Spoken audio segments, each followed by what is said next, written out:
Greetings, ladies and gents.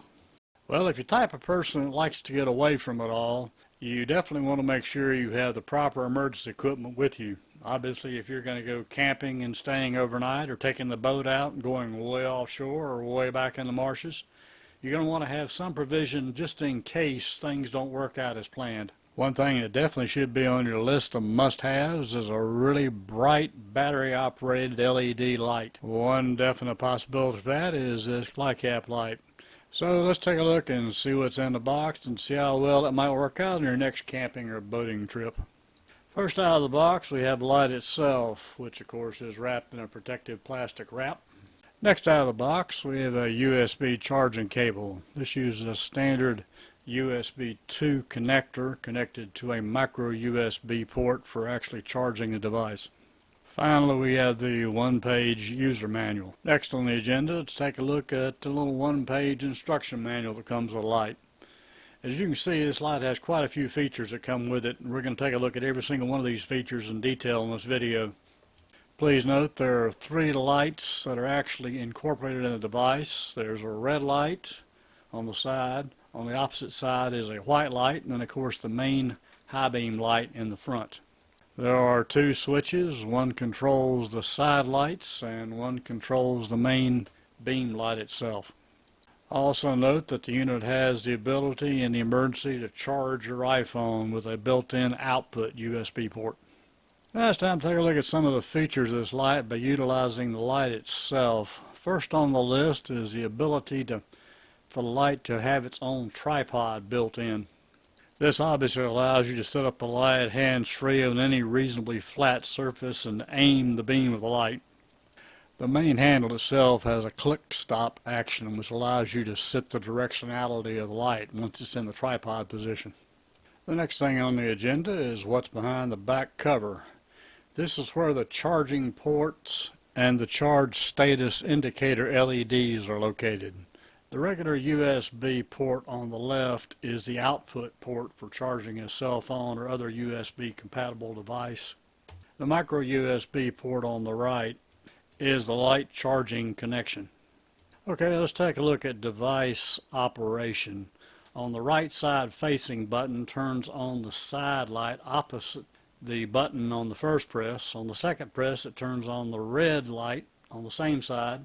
A third press causes the red light to strobe. Now let's take a look at the button that's on the left side facing the main light. The first press gives you high beam on the main searchlight. The second press gives you low beam on the main searchlight, and the third press flashes the main searchlight.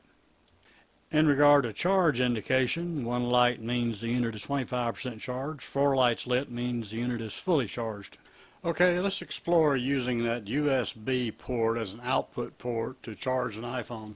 Here's the test setup, my iPhone 12, and of course the lightning cable will charge the phone.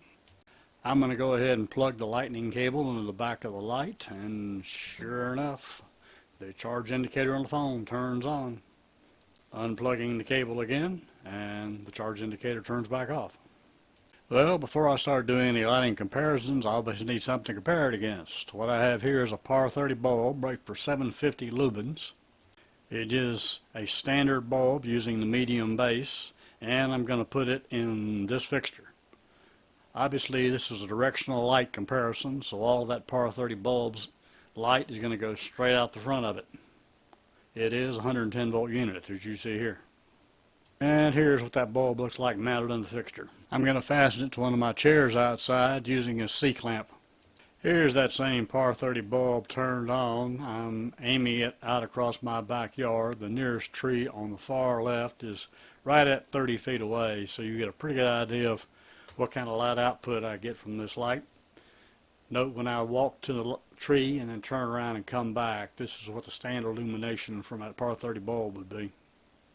Here's that same shot using the searchlight. Note the intense cone of light on my face as I turn around and start walking back to the camera. Okay, here's the searchlight again. In this case, it's about 50 feet away from my neighbor's fence. Note again that we've got an extremely bright cone of light out there. Note here the intense cone is approximately 5 feet in diameter at 50 feet, so you can see that beam is going to go a long way before it starts to diffuse. Now it's time to take a look at that little side light. In this case I'm going to set it on the red flash mode and walk back toward the neighbor's fence. And this is the intensity you would get if you and the light were about 50 feet away from another person. Obviously the flashing red light would be visible much further away than 50 feet, but this is what you would see at 50 feet. Here I've just turned on the side light of the same fixture, and I'm going to walk around the yard just using it as an area light. This is what the little side light would look like at approximately 10 feet away from the light. Well, that wraps this one up. Hope you found this video both interesting and useful. If you did, definitely consider giving me a like. Definitely consider taking a look at this light, see if it meets your needs. And hopefully I'll see you on the next video. This here's the engineer on the side, and we definitely gone by. Take care, y'all. See you later.